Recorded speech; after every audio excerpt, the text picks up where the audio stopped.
మీరు సంతోషంగా ఉండాలంటే మీ చిన్న చిన్న ఆనందాలను వెంటనే ఆపేయండి. మన మెదడు ఎప్పుడూ తక్షణ ఆనందాన్ని కోరుకుంటుంది.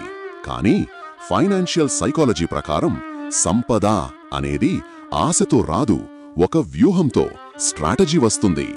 మీరు ప్రతి చిన్న ఆనందానికి అవును, ఎస్ చెప్తారు. ఈరోజు కాఫీ, రేపు సినిమా, ఇవన్నీ చిన్న చిన్న లీకులు. ఈ చిన్న అవునుల కోసం మీరు మీ పెద్ద లక్ష్యానికి తెలియకుండానే వద్దు అని చెబుతున్నారు. మీ కలను మీరే దూరం చేసుకుంటున్నారు.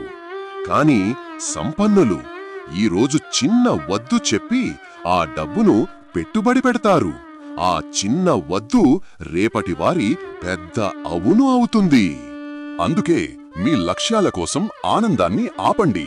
గుర్తుంచుకోండి, ఈరోజు చిన్న చిన్న ఆనందాలకు వద్దు అని చెప్పడం నేర్చుకుంటే రేపటి మీ పెద్ద లక్ష్యాలకు అవును అని చెప్పవచ్చు.